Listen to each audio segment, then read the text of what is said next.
সনাতনীকে নমস্কার। আমি আজকে মহাদেবের জীবন কাহিনী বলবো। তিনি ধ্বংসের দেবতা, আবার সৃষ্টির রক্ষক। তিনি ভোলানাথ, মহাকাল, নীলকণ্ঠ। আজ আমরা জানবো দেবাদিদেব মহাদেবের অলৌকিক জীবন কাহিনী।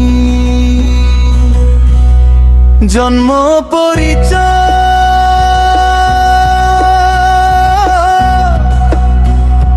হিন্দু ধর্মে বিশ্বাস করা হয়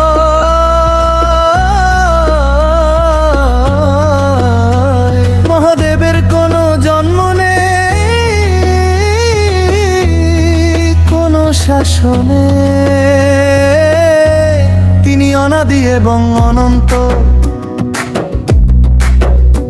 ব্রহ্মা সৃষ্টি করেন, বিষ্ণু পালন করেন, আর শিব ধ্বংসের মাধ্যমে নতুন সৃষ্টির পথ তৈরি করেন। কৈলাস পর্বতে তিনি গভীর ধ্যানে মগ্ন থাকেন। তার গলায় সাপ, জটায় গঙ্গা, কপালে তৃতীয় নয়ন এবং হাতে ত্রিশূল। সব কিছুর মধ্যেই লুকিয়ে আছে সত্যি ও রহস্য। সতী ও শিবের প্রেম।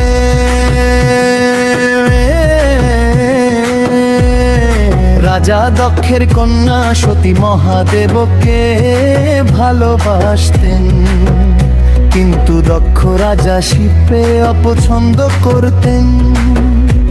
কারণ শিব ছিলেন সহজ সরল এবং জাব্র থেকে দূরে। সব বাধা পেরিয়ে সতী ও শিবের বিয়ে হয়।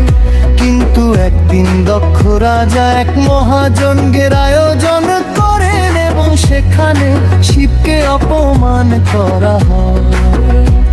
এই অপমান সহ্য করতে না জেনে সতীকে এর আগুনে আত্মাহুতি দেন। সতীর মৃত্যুর খবর শুনে মহাদেব ক্রোধে তেন্ডব লুকোও শুরু করে।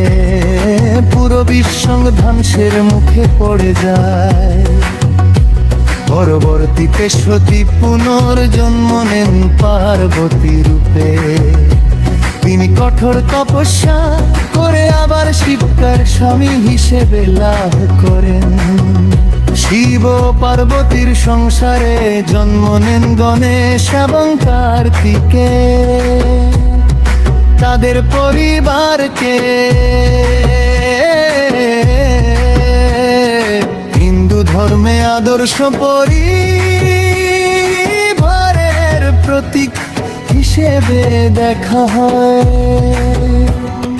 নীলকণ্ঠের কাহিনী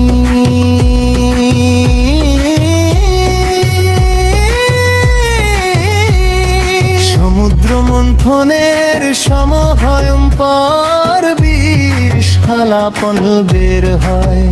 সেই বিষে পুরো সৃষ্টি ধ্বংস হওয়ার আশঙ্কা দেখা দেয়। তখন সকল দেবতা মহাদেবের শরণাপন্ন হন। বিশ্বকে রক্ষা করতে শিবে সেই বিষ পান করেন। দেবী পার্বতী তার গলা চেপে ধরেন, যাতে বিষ শরীরে ছড়িয়ে না পড়ে। এর ফলে শিবের গলা নীল হয়ে যায় এবং তিনি নীলকণ্ঠ নামে পরিচিত হন।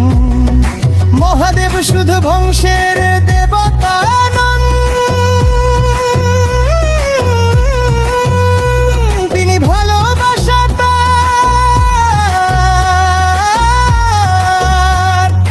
দান এবং শক্তির প্রতীক। তার শিক্ষা আমাদের বলে অহংকার বংশ ডেকে আনে, আর সত্য ত্যাগ মানুষকে অমর করে তোলে। হর হর মহাদেব। ভিডিওর জন্য ব্যাকগ্রাউন্ড আইডিয়া, ধীর ভক্তিমূলক সঙ্গীত, কৈলাস পর্বতের দৃশ্য, তাণ্ডব নৃত্যের সিনিয়ায় তাই সেনে, শেষে হার মহাদেব চ্যাম্পিয়ন।